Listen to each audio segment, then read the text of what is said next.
1300 hours, Pakistan Standard Time. Assalamu alaikum. This is Radio Pakistan. The news read by Ali Ahmed.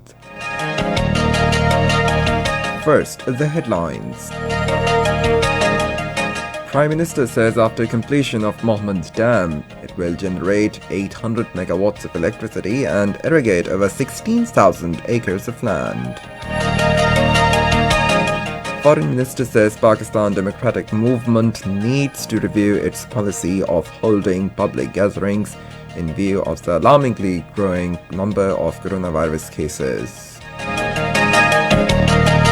Special Assistant on National Health Services has urged people to strictly adhere to the precautionary measures to contain the spread of COVID-19. United Nations General Assembly has adopted a resolution calling on Russia to end its occupation of Crimea and withdraw from Ukraine. And now, the news in detail. Prime Minister Imran Khan says 5 decades later after Mangla and Tarbela, Pakistan is going to build 2 big water dams of Mohammed and Basha.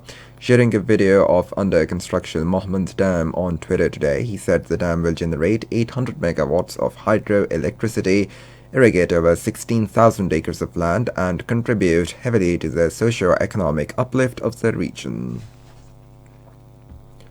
Foreign Minister Shah Mahmood Qureshi says the Pakistan Democratic Movement needs to review its policy of holding public gatherings in view of the alarmingly growing number of coronavirus cases. In a statement, he said the positivity ratio in Lahore is touching 10%, where the Pakistan Democratic Movement wants to hold a public meeting. The minister said it is not the time for holding public gatherings if we see the threats being posed to human lives due to the pandemic.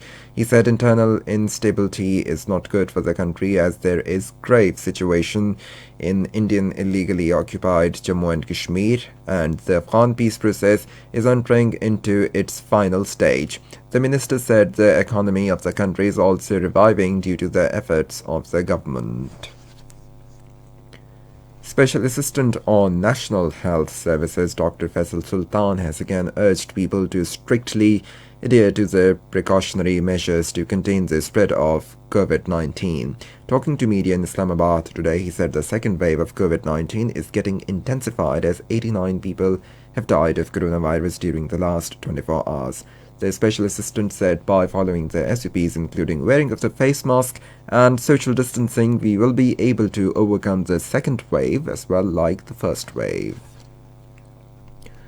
89 more people died of coronavirus in the country over the last 24 hours.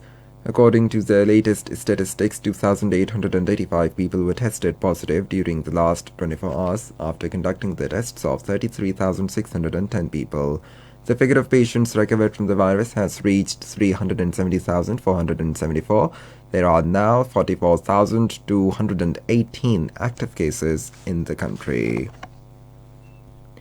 In Indian illegally occupied Jammu and Kashmir, a 46-year-old woman died and 3 persons were injured in 2 different mishaps in their territory.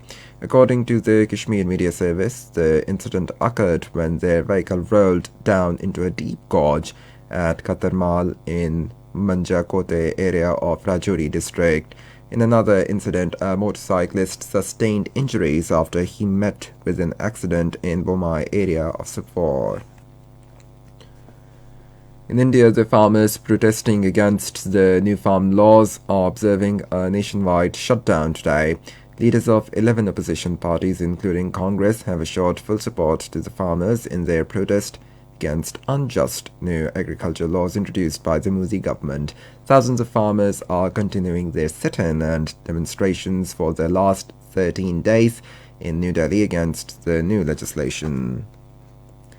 The United Nations General Assembly has adopted a resolution calling on Russia to end its occupation of Crimea and to withdraw from Ukraine.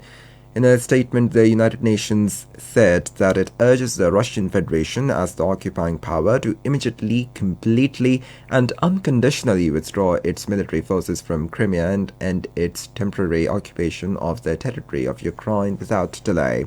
Russia and Ukraine have been at loggerheads since 2014 when Russia annexed Crimea after a controversial referendum. In Bangladesh, 8 people have been killed in a road accident in Habiganj district in the country's northeastern region. According to official sources, the incident occurred when a passenger bus hit 2 auto rickshaws coming from the opposite direction. Renowned Urdu poet Nasir Kazmi is being remembered on his birth anniversary today. He was born on 8th of December 1925 at Ambala in India. He also remained associated with Radio Pakistan and other literary publications and organizations. He died of cancer in Lahore on 2nd of March 1972. And that is the end of the news. For more news and analysis, log on to our website radio.gv.pk and also watch live video streaming of our bulletins on the link facebook.com/Radio Pakistan News Official.